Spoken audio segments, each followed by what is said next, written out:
I've spoken at maybe 15 to 20 Couples for Christ conferences over the last 10 to 15 years around the United States and Canada. And so many of you have prayed for me to get married, and I did.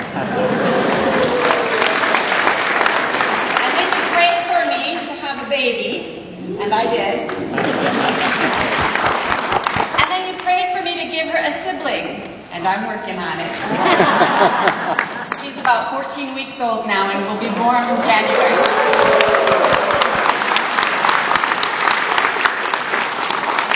So if you notice me eating a lot in the next 24 hours, you'll have to excuse me. I'm very hungry right now. How many of you celebrated the 4th of July? How many of you celebrated June 12th? We do that. We love freedom. All human beings love freedom, right? We celebrate it with fireworks, barbecue, maybe a couple of rounds of Blue Pankini Rang.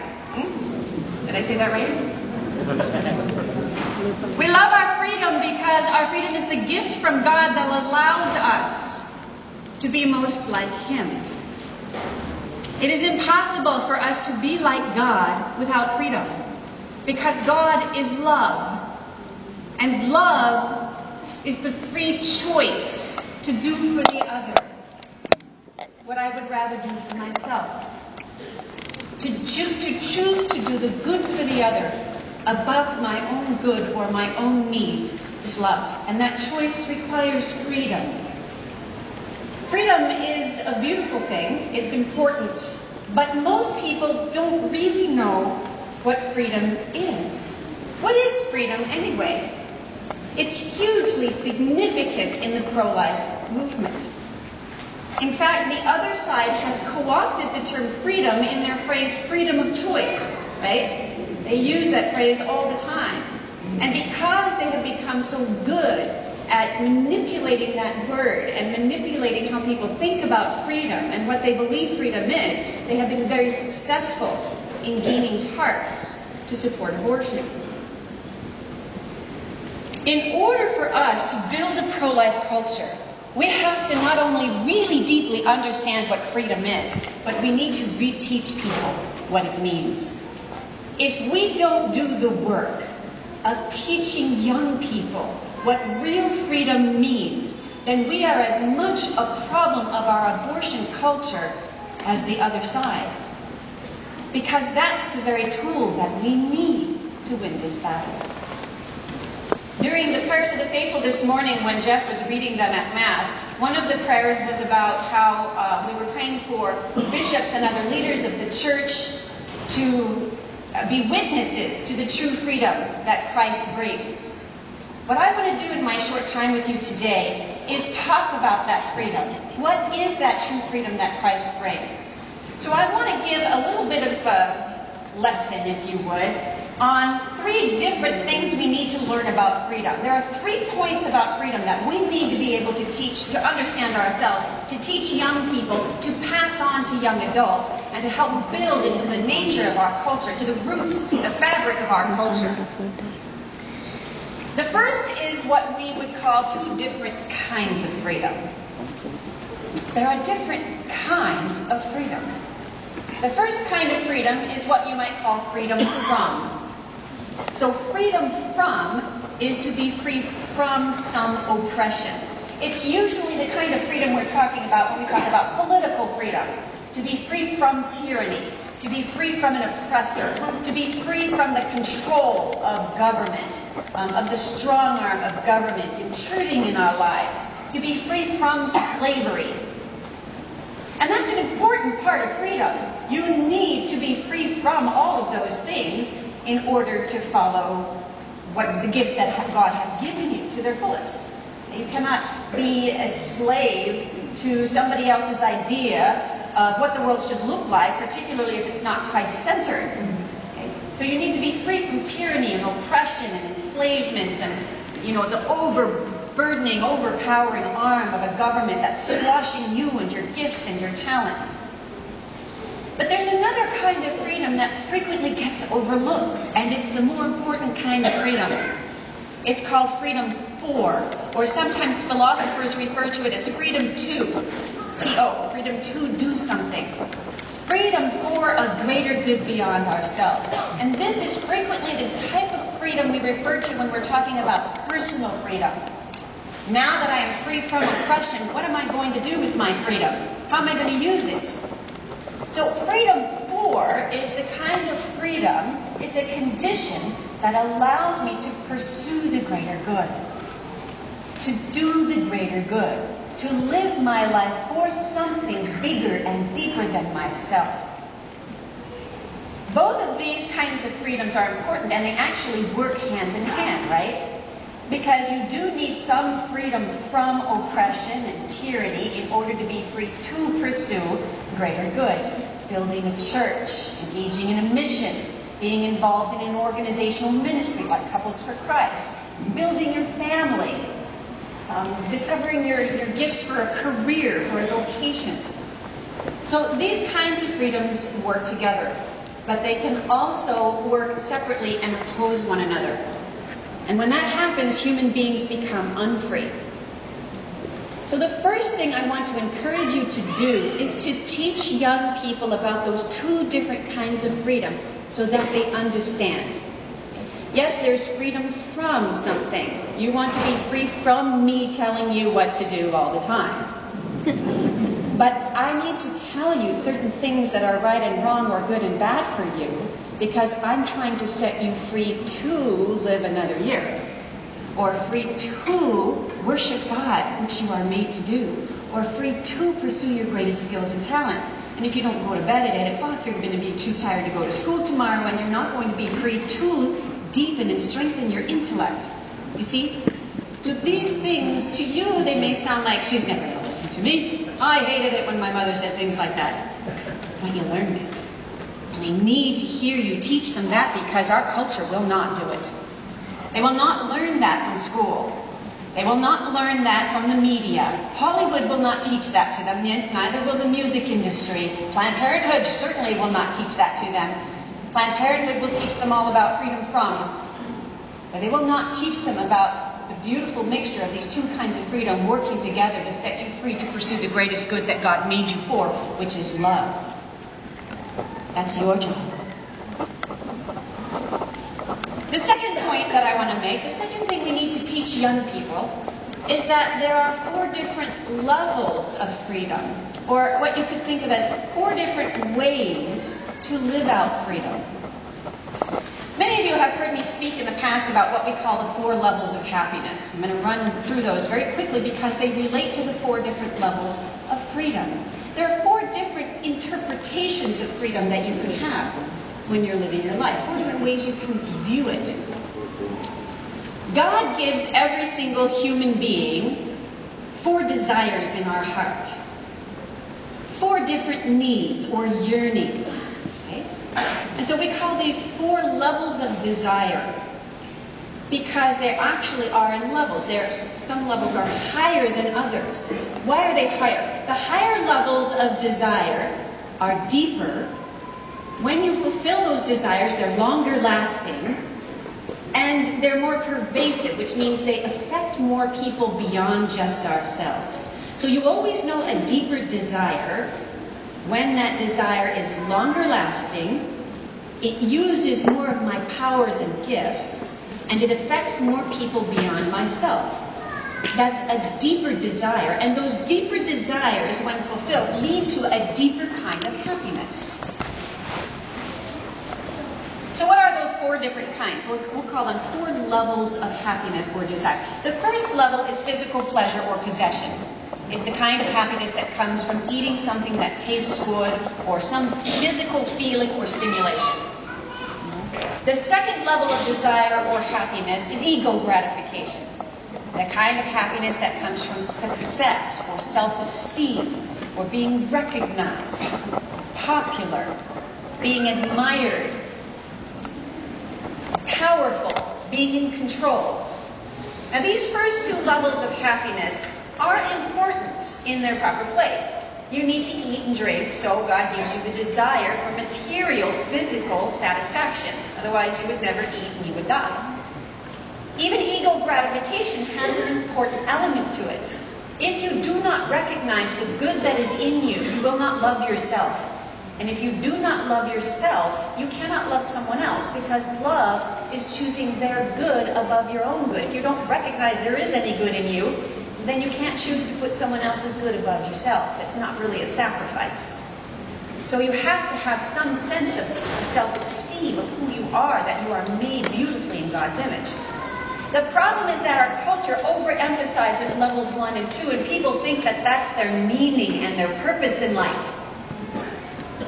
Our culture now teaches, from everything from radio, music, television, the arts, education, organizations like Planned Parenthood, that you will find true meaning in life and true fulfillment and real happiness to the extent that you are able to freely pursue levels 1 and 2.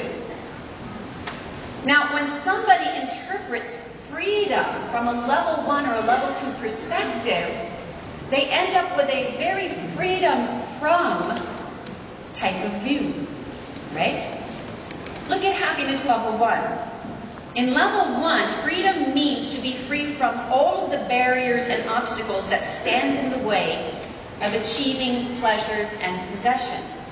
Which means that if somebody imposes a limit on you, a limit on your ability to pursue level 1, they're viewed as being against freedom.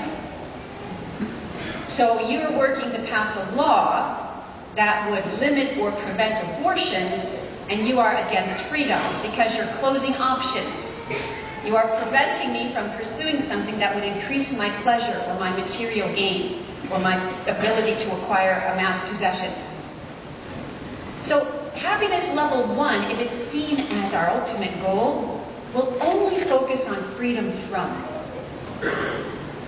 It's kind of like my daughter, my 2-year-old daughter Juliet, right? When she wants brownies, chocolate brownies, which she loves, and I give her one, and then she wants another, so okay, I give her another. And by the time she's on her 4th chocolate brownie, I have to say, that's enough. Okay, no more chocolate brownies for you. And she bursts into tears. Why? Because I have violated her freedom, right? Because I have taken from her something that she wants, and so I'm seen as the oppressor. Because her view of happiness is all very focused on level 1. So you prevent me from doing something, you take the toy away, you tell me I have to go to bed, you don't let me have the extra chocolate brownie, and you're the oppressor, you're the enemy. We can't allow our young people to live in this vision of freedom forever. Eventually, Juliet will learn that there's a greater freedom I want for her. And so that's why I tell her these things. The second kind of freedom, or the second view of freedom or level of freedom, comes from what we call happiness level 2. Freedom 2 is the kind of freedom that allows us to be free from all of the constraints to do whatever we want to do to gain power or control or popularity or admiration, to get ahead, to get self-esteem, to climb the ladder of success. So once again, this kind of freedom focuses on freedom from. I cannot become more powerful or more in control of my life if you're telling me I can't do this and this and this. And so the abortion movement focuses on happiness levels 1 and 2, because that helps to perpetuate the mentality of freedom from. And as long as they can continue to get people to think in terms of level 1 and 2 happiness and freedom from, abortion is necessary for people. People think without abortion you are enslaving me and depriving me of happiness and meaning in life and freedom. Our job is to replace that with something else. Let me give you an example of somebody living through a freedom level 2 mentality. When I was in college, I went to work, my job was to live with a quadriplegic woman and take care of her. Her name is Nan, and I would help her shower in the morning, help her get dressed, get her breakfast for her, then I'd go to school, and then I'd come home at the end of the day, and then I would take care of her again. And I was there all through the night in case she had some need or needed to get out of bed. Nan was married, but her husband didn't live with her. He lived with his girlfriend. What happened to Nan was that a few years before I met her, she was in the truck with her husband who was driving the vehicle, and she was a passenger. And there was some water on the road, and her husband didn't see it, and he hydroplaned. And when it hit the dry pavement, it flipped. The car flipped. And she was thrown from the car and landed on the back of her neck, severing her spinal cord.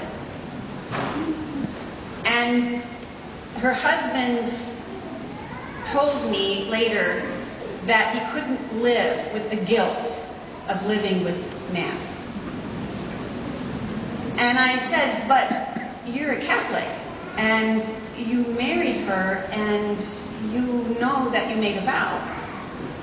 And he said, you don't know what it's like to have to live with somebody who can't fulfill you, who ties you down, who throws guilt in your face every day, and prevents you from doing the things that you need to do in the world to find happiness.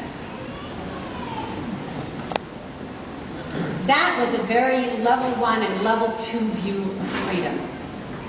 There was no sense of the greater good in the marriage between him and Nan that came from love and self-sacrifice, from his commitment, for the intellectual gifts that his wife had, for her spiritual gifts, her emotional gifts, which were all still there.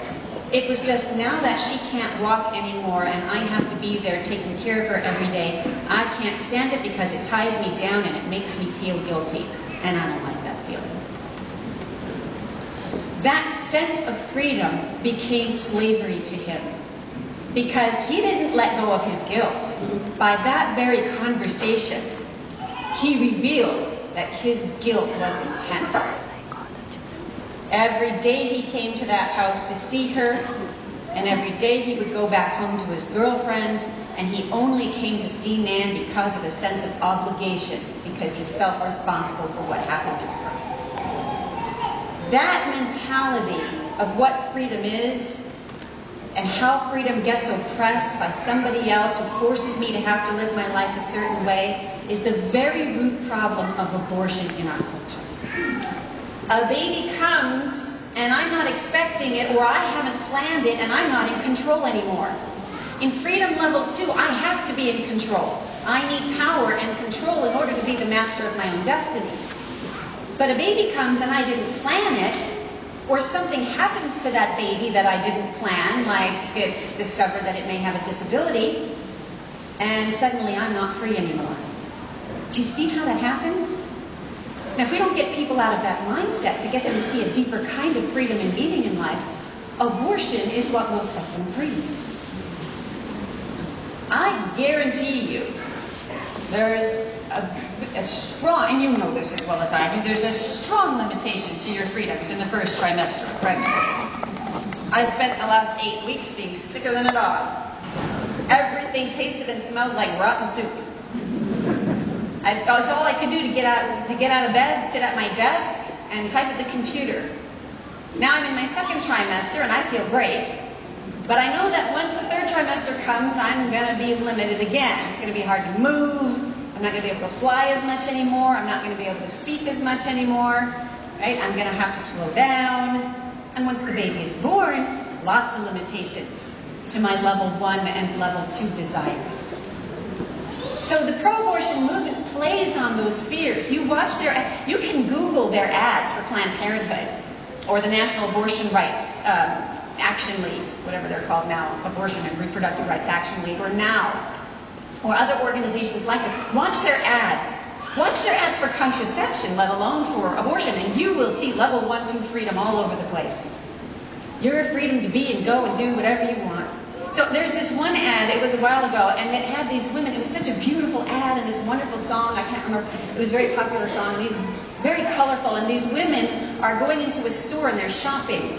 And, one of them's shopping for, there's Paris, she's going to go to Paris. Another one's shopping for, I forget, or Chicago, or they're going to go to a vacation. And so they're shopping for vacations, or a career that they want, or wealth. And then there's, the little stork that has the baby. Does anybody want the baby? And they kind of toss it off. No, I want Paris. All of these ads are so focused on grabbing into people's desires for level 1 and 2, and they're very real desires. Remember, God gave you those desires, so it's natural for a person to say, oh yeah, I want that. I want wealth, and I want power, and I want control, and I want to be able to choose. I want freedom from. Those are gifts from God, but they're not meant to be the end. And when they come into conflict with freedom for and greater desires, then they become slavery. Then they become evils to us. But Planned Parenthood will never tell you that. We have to tell young people that. We have to show them how freedom from acting by itself ends up harming us. So what do? We point the way to levels 3 and 4. Happiness level 3 is the kind of happiness that comes from love, from contribution, making a difference to someone beyond myself. And that desire is so deep that human beings who only fulfill levels 1 and 2, without learning how to fulfill levels 3 and 4, usually become deeply depressed.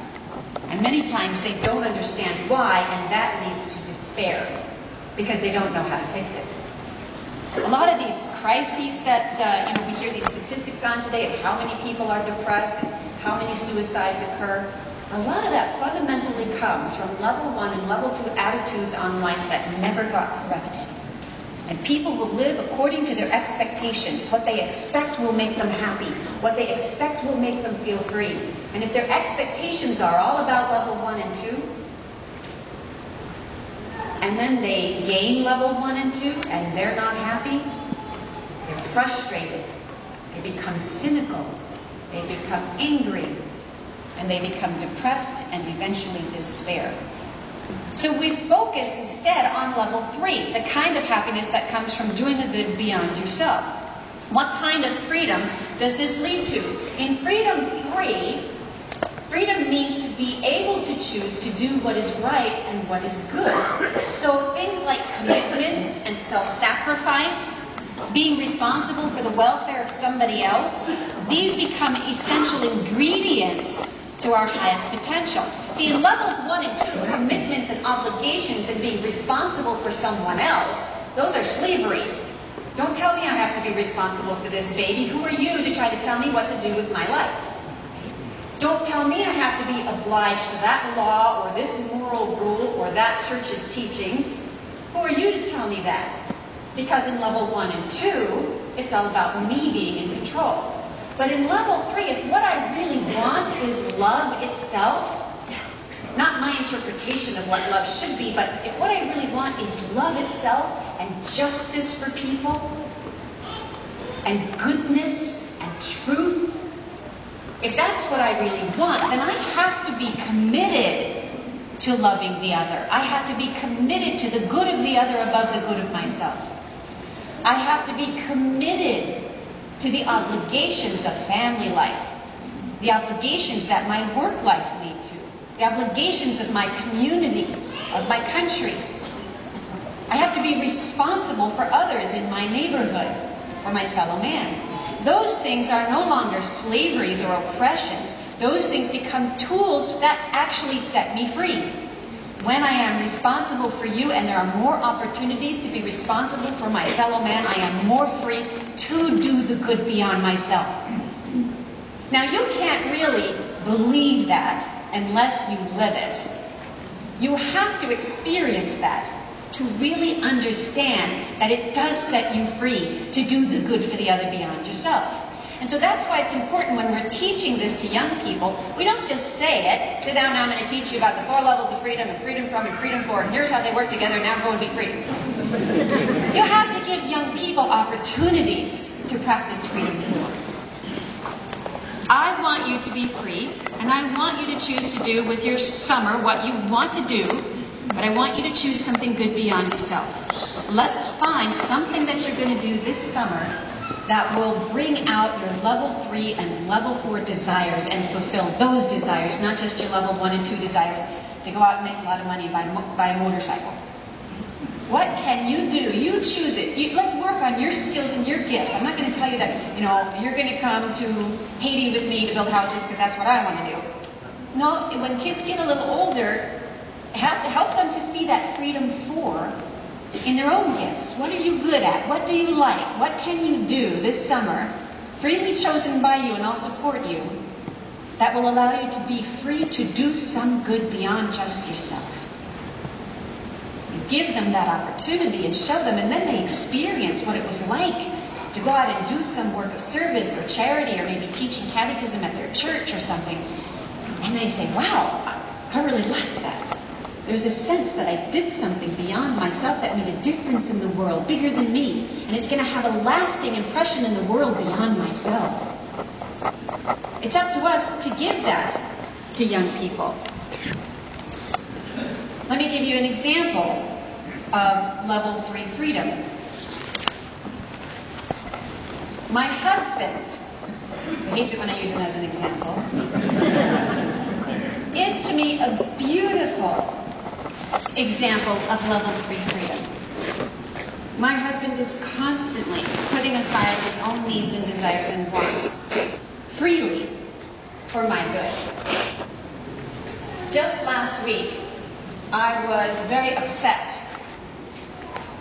and I ended up becoming upset with him because I was nauseous, I was sick all the time. My husband had been gone for a whole week at a conference in Florida, and when he came back, I had the day before he came back was the worst ever. I'd spent the entire day throwing up, and he finally come home, and Juliet was acting up. She was a nightmare, probably because I let her have 4 brownies. And I felt like I was overwhelmed and overburdened with everything going on. What I wasn't doing was I wasn't recognizing all that my husband had done. My husband had gone to Florida to participate in a conference of key political strategists in the country who are forming the next several years of pro-life and pro-family and pro-marriage political work. So they're all the key heads coming together and deciding, what's going to be our agenda, what's going to be our strategy, what are we going to prioritize, let's learn some lessons from what we've done in the past and gain some new tools for the future. He had done all this work, and it was exhausting because they were doing 14-hour days of conference. And then he came home, and the first thing he did when he came home was wash all the dishes that had piled up in the house. Took care of Juliet, started changing her diaper, went out grocery shopping because the refrigerator was empty because I'd eaten everything and then I'd thrown it all up and didn't want any more. So he went out and did all the shopping, and then he cooked dinner and had put aside all of the things that he wanted to do. Working out, exercising, going to get his hair cut, resting, relaxing with a glass of wine. But I didn't see any of that. All I saw was what I wasn't getting. I'm sick, I'm tired, you weren't here, Juliet's being a pain in the neck, she won't let go of my leg. I didn't see that. I was so focused on, I want to be free from Juliet and free from this sickness and free from this condition, and I wanted it to be over. And he saw that. And so rather than respond with, what about me and what about my needs, he just served me. And when he did that, instead of using words to say, now wait a minute, look at me, what about what I want? What about what I just went through? When instead, he just silently started serving me, it melted my heart.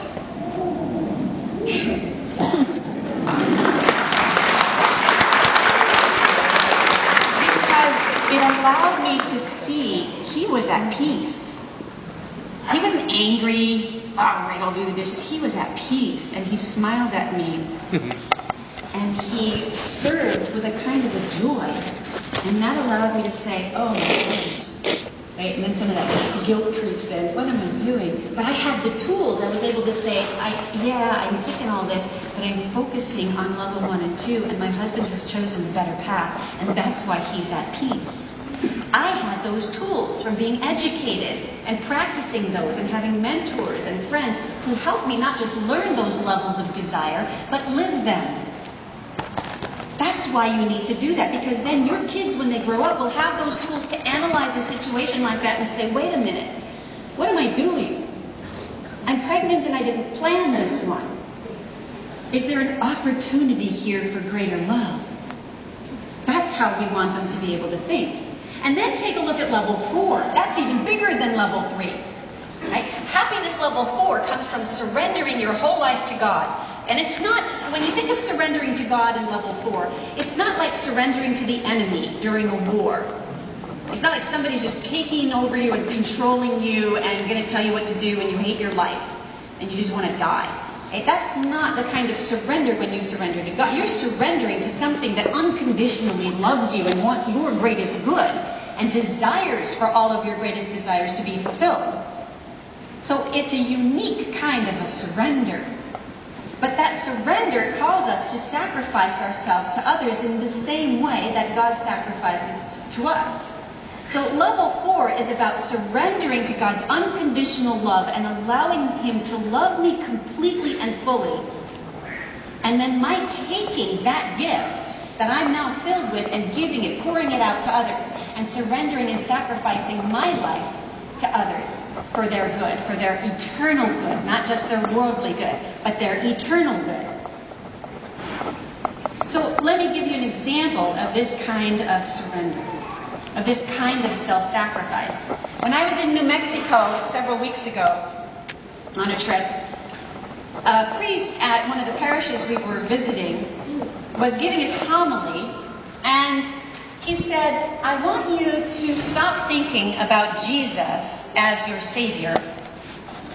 I want you instead to start thinking about Jesus as your Redeemer.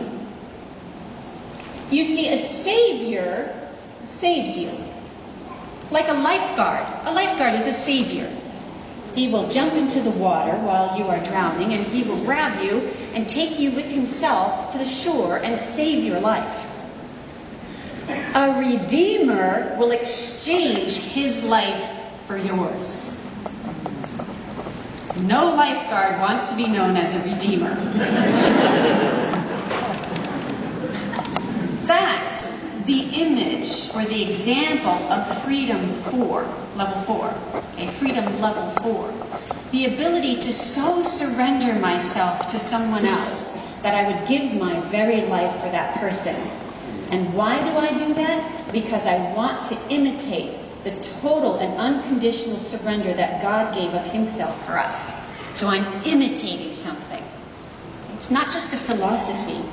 It's a core belief that that unconditional surrender actually exists as a reality, which is God. And I'm imitating that, and that makes it possible.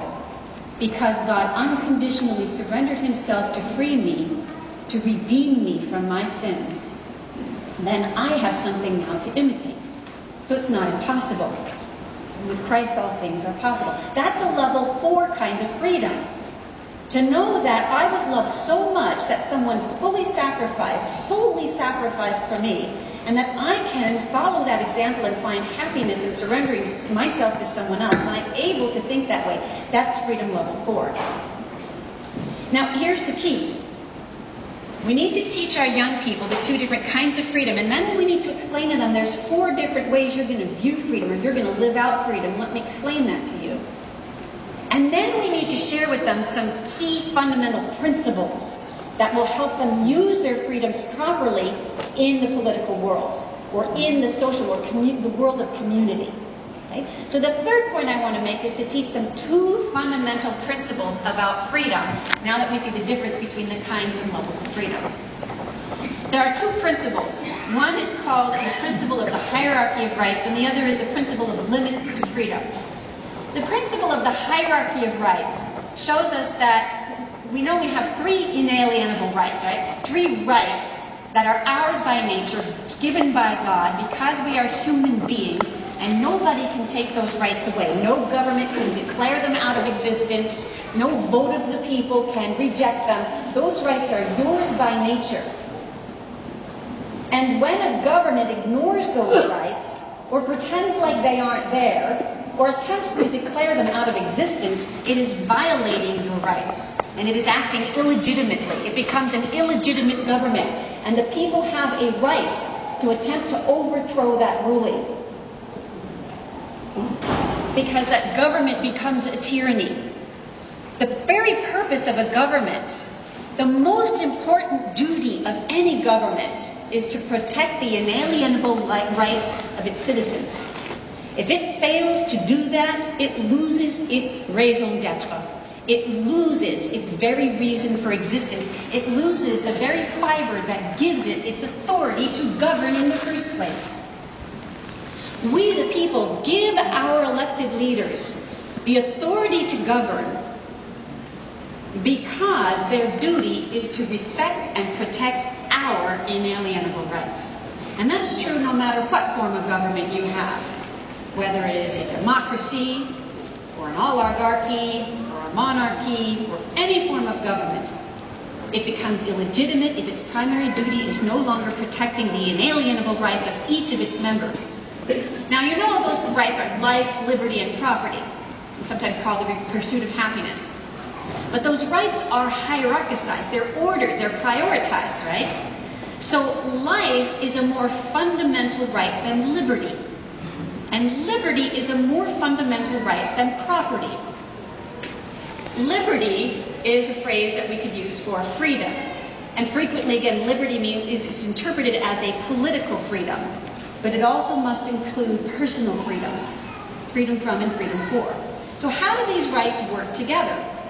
Well, you need life for liberty to exist, don't you? If you're dead, you can't be free. Your soul can be free if you're in heaven, but then your soul isn't dead, it's alive. Right? Okay, so you can't be free if you're dead, you need life. Life is a condition that's necessary for the very possibility of liberty. So we would say life is therefore a more fundamental right. Now notice it's not a more important right. Because if you're alive but you have no freedom at all, you're chained to a wall and you're lobotomized, and so you can't even think, let alone do anything, right? You can't pursue your highest gifts.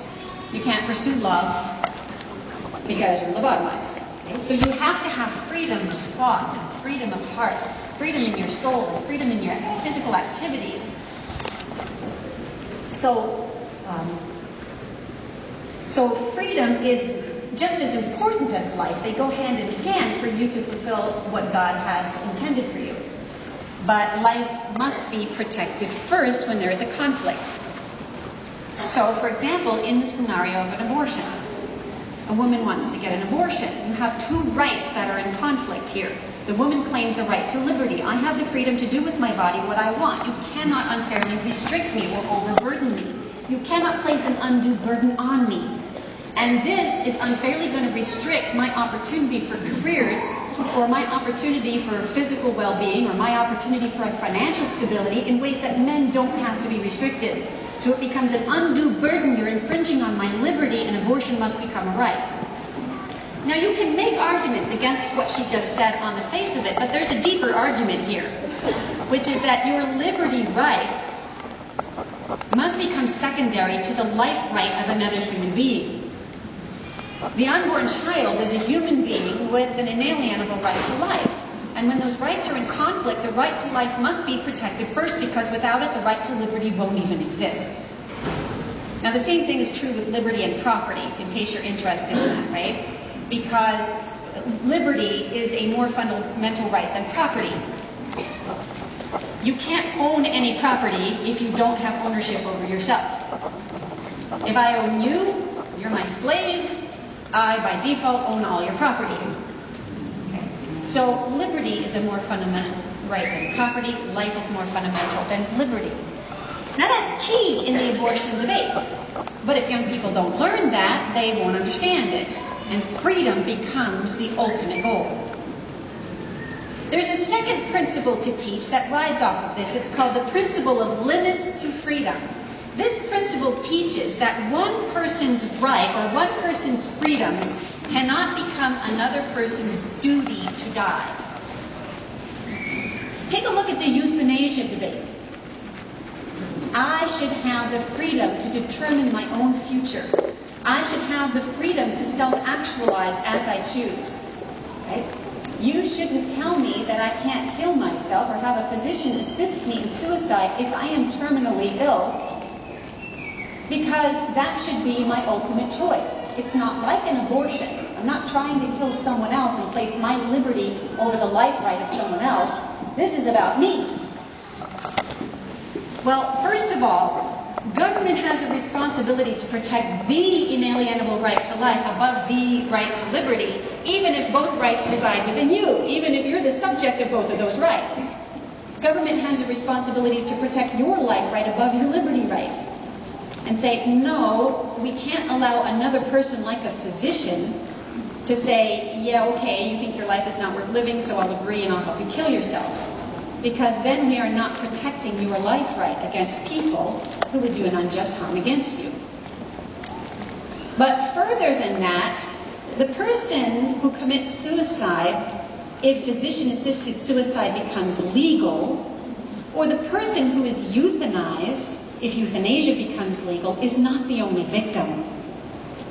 There will be hundreds of other victims of those laws if those things become, of those activities, if those activities become legal. Here's why. Because the freedom to kill yourself or to have someone else kill you if you are terminally ill will soon become the duty to die for people who are vulnerable and weak. Someone who is elderly and poor, who has no health insurance and no family, when presented with the option of assisted suicide, will not think that her doctor is giving her an option. She will think that her doctor is telling her, it's your duty to choose this, because we did, after all, make it legal for people like you. And you are, after all, quite a burden on the system. You can't afford to pay for this yourself. You don't have any health insurance. Who do you think is going to have to pay for this? The hospital or the taxpayer? And you don't have any family members anyway, so somebody's going to have to visit you.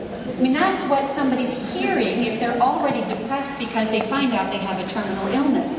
You add something like poverty on top of that, or lack of insurance, or advanced age, right? Or somebody who already has low self-esteem to begin with.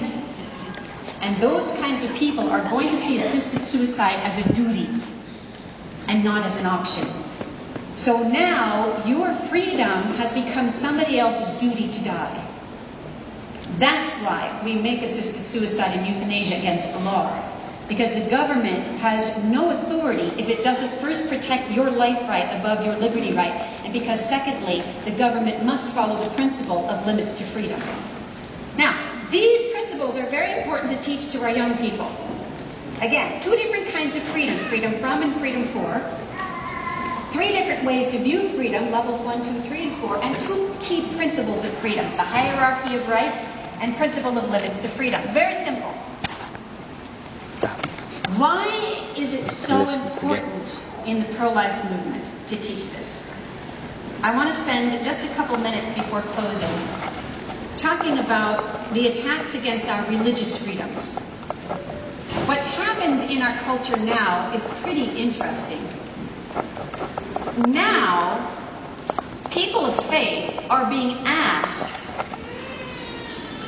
to ignore or get rid of our freedom for in order for others to practice freedom from. And we're being ordered to do that by law. If we don't teach young people the difference between these kinds of freedoms and why one is more important than the other and how they work together, they will not understand why what's happening with Obamacare is a direct attack against your freedom. People of faith are being told that you may not practice your faith in public.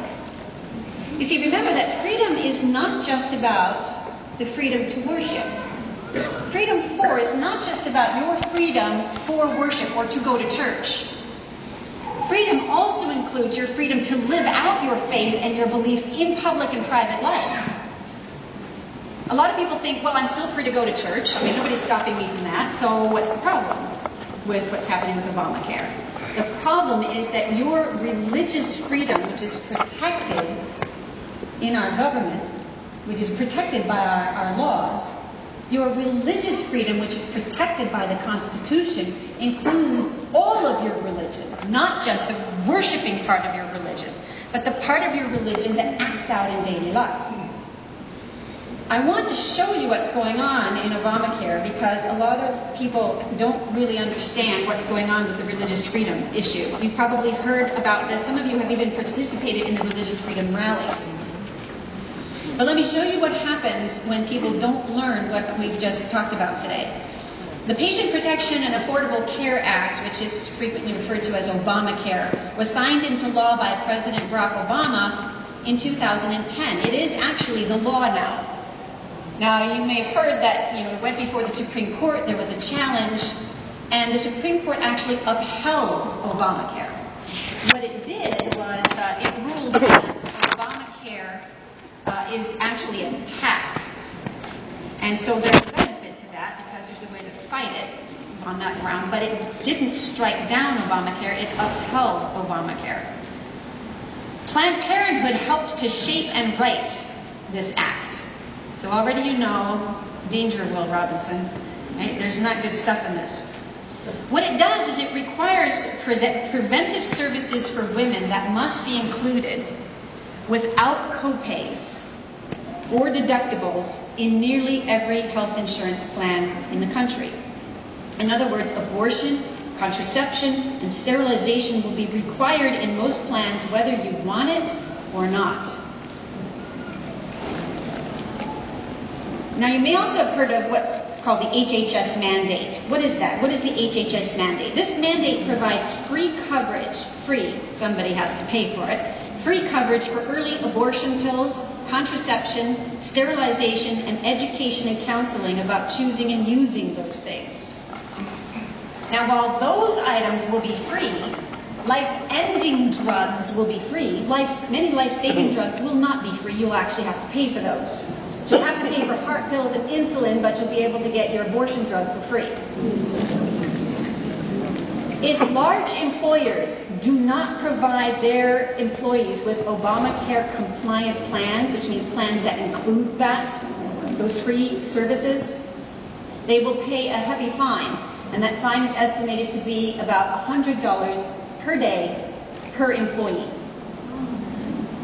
If small companies do not provide insurance to their employees, then that's fine.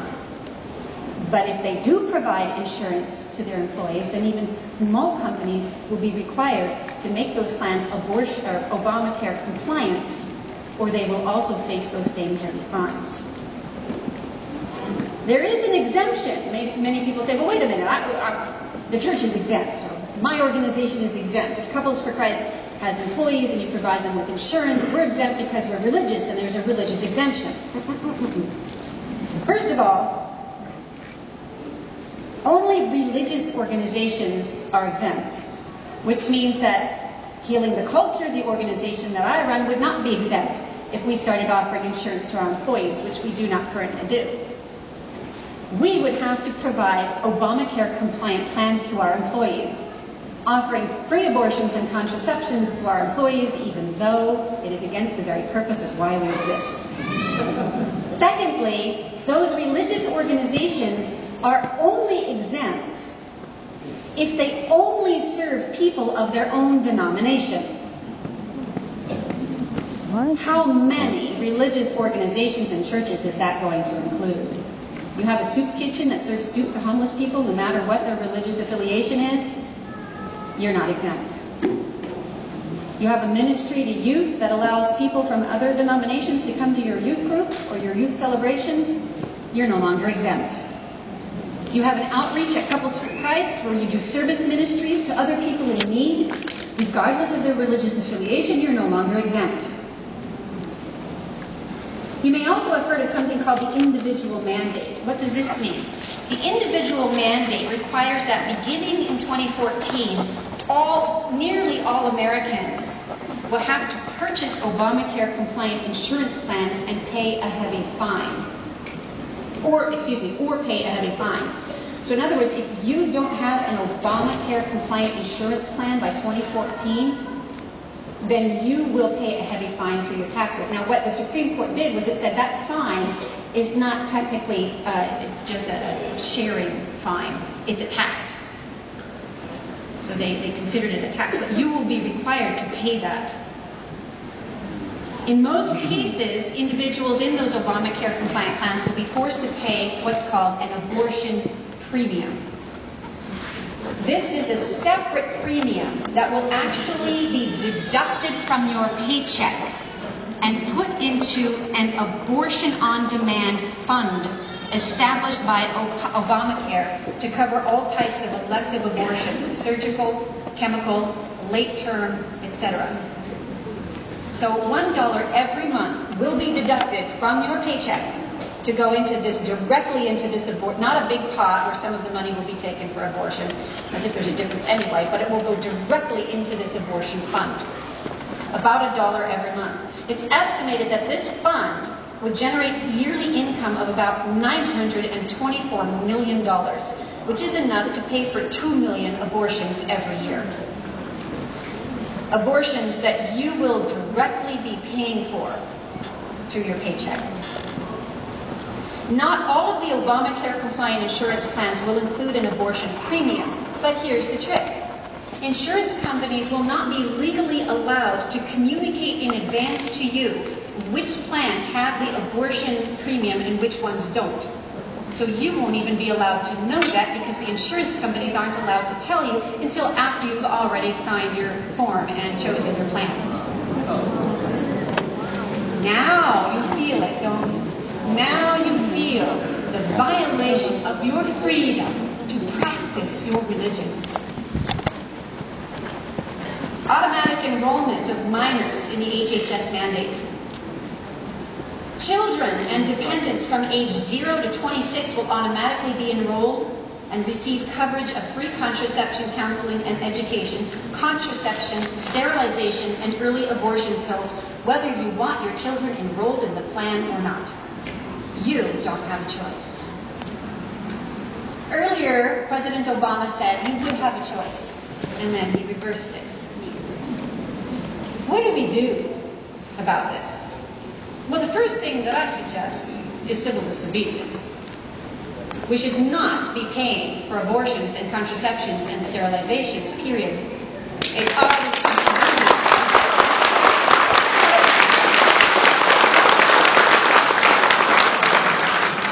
And many of our bishops and other religious leaders have stood up and said, we will not comply with this.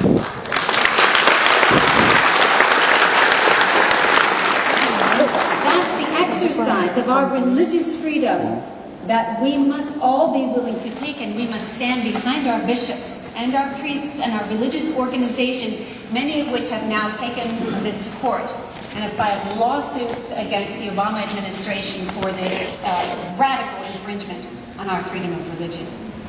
I encourage you to learn more about this and to get involved. If you Google Religious Freedom Rally on your website, it will take you to the page. There are 2 different organizations that will take you to on these religious freedom issues. So I encourage you to learn more about how you can get involved and how you can fight this. I want to close with one last point. How do we help our young people become true people of freedom so that they can learn how to fight these things? By the way, you're probably wondering, well, where is the hope? When are you going to tell me what we're actually doing about it? Okay. That's what these other organizations are for. I need to teach you about freedom, right? What real freedom is. If you want to get involved in fighting the battle, Google religious freedom rallies and it will take you to those websites and you can find out what they're doing to fight it and how to get involved. But here's what I want to do that gives you hope. How do we help our young people become people of freedom, true people of freedom, so that they don't fall for these traps, so that we can build a foundation for the future where young people don't see just freedom from and level 1-2 freedom, but move into level 3-4 visions of freedom and see true freedom as freedom 4. How do we do that? How do we practically do that in our own lives with our families, our young people, in our churches and in our schools and through the ministries we have like Couples for Christ? 5 simple steps. 1, teach them what true happiness and meaning in life is. I have 2 tools in our booth at Healing the Culture that I brought for you. One is Life Principles Quick Notes, and the other is Life Quest, which teaches some of the principles that I've given to you today and simplifies it, makes it very simple from some of the other materials that some of you have had in the past where you're like, whoa, this stuff is way up here. These are very simple. And we've cut the price of these down so that we're not making a profit at this conference. They're just covering the costs of the materials themselves. So I encourage you to pick these up and pass them out to young people. Pass them out to people in your church and to students that you know and students at your school and the Kids for Life who come to the conference. Pass these out and educate your own families with these tools. Secondly, teach them what real freedom is. Thirdly, when your children reach their teenage years, help them to set out their goals. The first step to becoming a person of freedom is to choose your goals. What is it you want to pursue? Help your young teenage children start thinking about, what do I want to do? Who do I want to be? What's the most important thing for me? And help them choose a goal on each of the 4 levels. What kind of level 1 goals do you want to have for yourself? Right? Do you want to make a lot of money? Do you want to have a nice house or live in this part of the country versus that part of the country? What kind of level 1 goals do you have? What kind of level 2 goals do you have for yourself? Do you want to become an athlete? Do you want to become a great doctor? Find a cure to cancer? Okay, what kind of level goals? How do you want to use your skills and your talents and your abilities to achieve something with your life? And then have them choose a level 3 goal. How do I want to use those gifts and talents to make a difference to somebody beyond myself so that my career, my vocation is not just about me? So let's choose some level 3 goals that you might start focusing on. Who do you want to help? Young children, the homeless, the elderly? You want to have a family and raise children?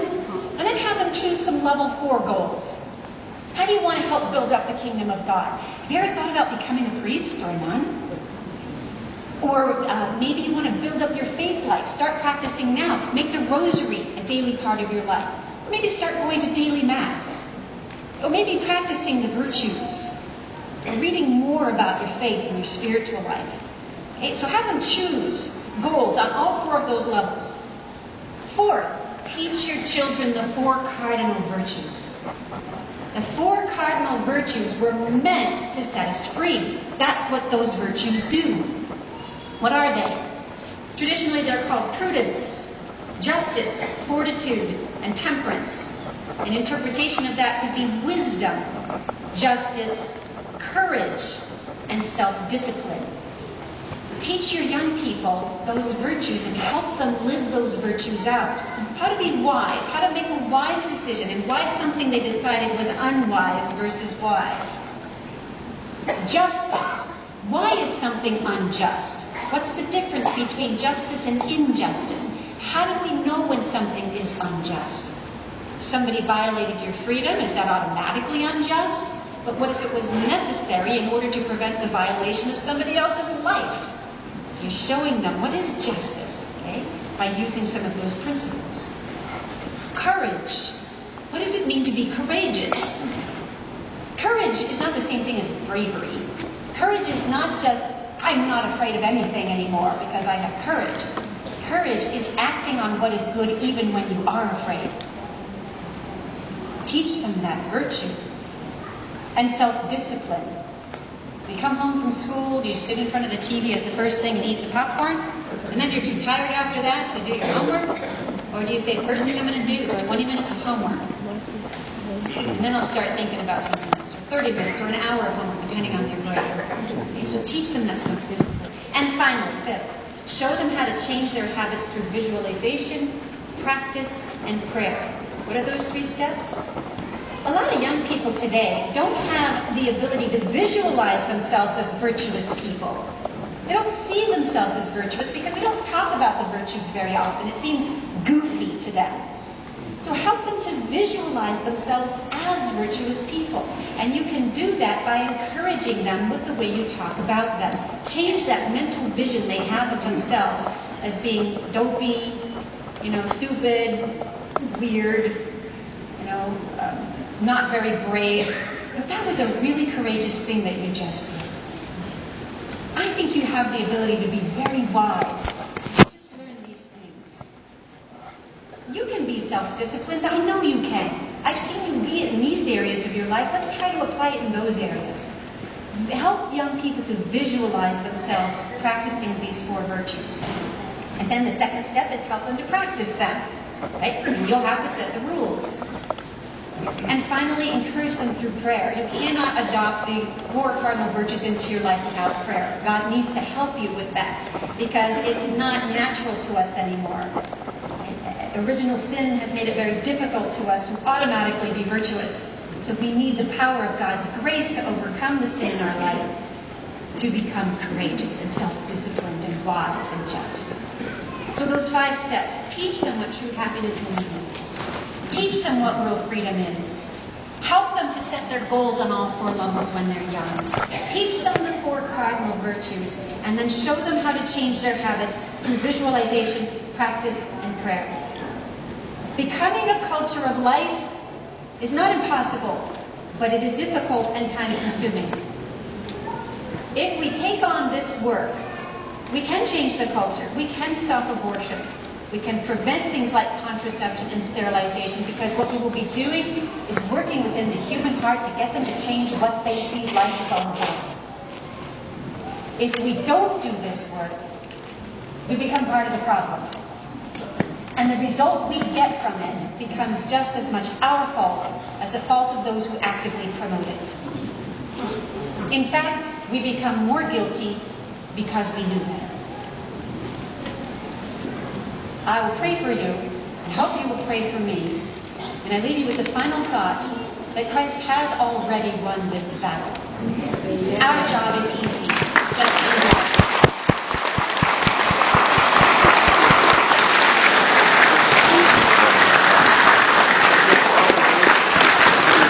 Very good. Very, very good.